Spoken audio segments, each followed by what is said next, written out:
Bismillahirrahmanirrahim. Assalamualaikum warahmatullahi wabarakatuh. Salam kedaulatan rakyat.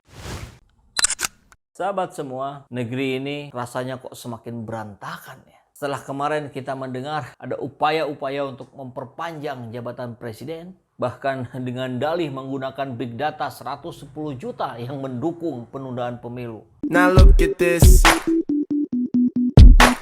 Yang itu kemudian dibantah oleh berbagai pakar di bidang itu. Tidak mungkin, yang ada hanya 10 ribuan. Now look at this. Beberapa pakar bahkan bilang hati-hati, ini big data menjadi big dusta. Wow. Now look at this. Nah sekarang ada lagi yang mau ditunda. Kadaluarsa dari vaksin COVID-19. Now look at this. Ya, kita dapat data 18 juta vaksin COVID-19 yang sebentar lagi atau bahkan saat ini sudah kadaluarsa. Now look at this. Kita dengar kabarnya, kalau di Hong Kong, bahkan mungkin di beberapa negara lain, vaksin kadaluarsa itu kemudian dimusnahkan. Now look at this. Tapi di sini diupayakan diperpanjang kadaluarsanya. Oh, kok bisa ya? Now look at this. Obat saja kalau kadaluarsa itu kan berbahaya, apalagi vaksin. Ya, saya bukan ahlinya, tapi saya menggunakan akal sehat saja. Apa dalih yang mau dipakai? Apakah karena APBN yang defisit? Ya, kalau kita dengar jubir dari Satgas COVID-19 ini, Pak Wiku bilang, sisa stok vaksin yang ada ini tidak terbuang percuma. Now look at this. Now look at this. Kalau alasannya itu, semua barang-barang yang ada di sini yang sudah kadaluarsa, ya diperpanjang juga dengan alasan yang sama agar tidak sia-sia. Begitu kan? Ya memang disampaikan oleh Wiku juga bahwa langkah ini akan dilakukan secara hati-hati dengan melibatkan banyak pakar. Now look at this. Now look at this. Bukan persoalan harus melibatkan pakarnya, tapi ini soal ketika negara lain yang kadaluarsa dimusnahkan ini diperpanjang. Ya bisa jadi kita juga mendengar bahwa ada beberapa makanan atau bahkan barang-barang yang jenisnya non makanan kadaluarsa itu sebetulnya masih aman. Now look at this. Ya terus kalau dalihnya begitu, buat apa ada kadaluarsa?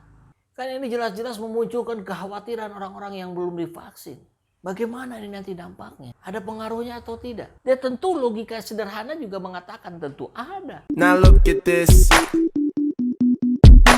Anggaplah efikasinya berkurang. Ya bagaimana dengan efikasi yang rendah seperti Sinovac? Dari yang rendah sekarang jadi 0 berarti. Ya tidak berdampak apa-apa. Now look at this. Apa sekedar mau dijadikan sebagai efek placebo saja? Ya kita tahu ya, efek placebo itu yang disampaikan itu sebuah kemanfaatan, obat atau vitamin atau apapun, padahal isinya bukan. Tapi ketika itu disuntikan atau itu dimakan ya, atau itu dikonsumsi, maka yang melakukannya, pengkonsumsinya, dia secara psikologis merasa jadi kebal, merasa jadi sehat dan sehat beneran. Ya itu namanya efek placebo. In 1996, 56 volunteers took part in a study to test a new painkiller called Trivaricane. On each subject, one index finger was covered in the new painkiller, while the other remained untouched. Then, both were squeezed in painful clamps. The subjects reported that the treated finger hurt less than the untreated one. This shouldn't be surprising, except Trivaricane wasn't actually a painkiller, just a fake concoction with no pain-easing properties at all. What made the students so sure this dummy drug had worked? The answer lies in the placebo effect, an unexplained phenomenon wherein drugs, treatments, and therapies that aren't supposed to have an effect and are often fake miraculously make people feel better.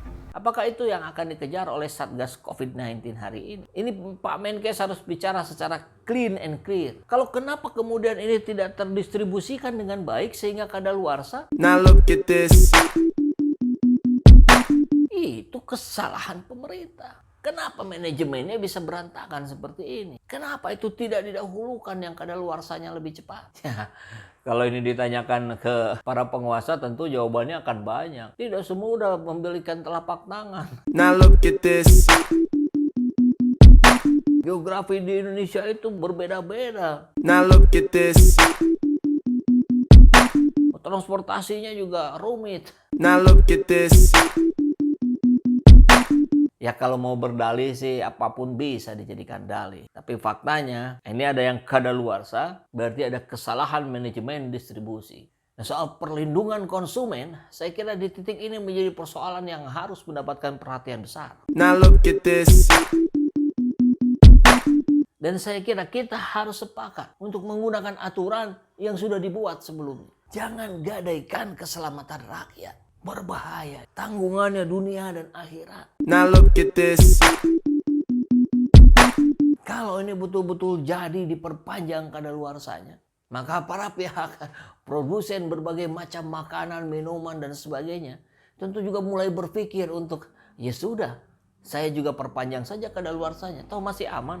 Kita libatkan pakar untuk meyakinkan bahwa ini aman. Mengantisipasi peredaran makanan dan sejumlah produk obat-obatan yang sudah melewati masa kadaluarsa, Dinas Perindustrian, Perdagangan dan Koperasi Kabupaten Konawe bersama Badan Pengawasan Obat dan Makanan Kendari melakukan razia di sejumlah swalayan yang berada di Kota Unaha, Konawe.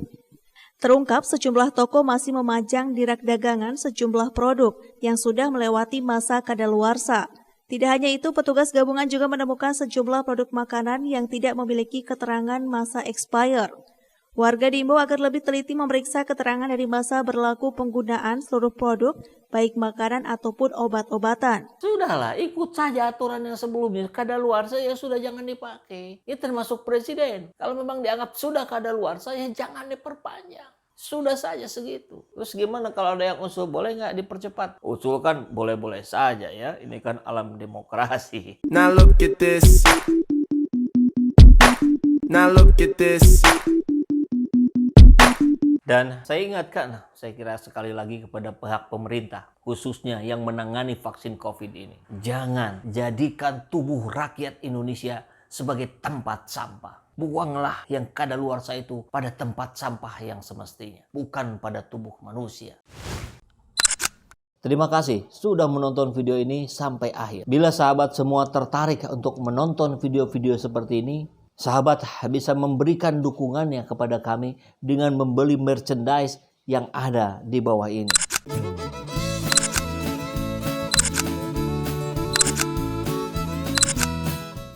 Kita siapkan berbagai desain t-shirt yang cocok untuk sahabat semua. Namun apabila sahabat semua ada yang menginginkan desain yang lain, tentu kami pun bisa mengakomodirnya. Silakan hubungi di nomor yang ada di bawah ini.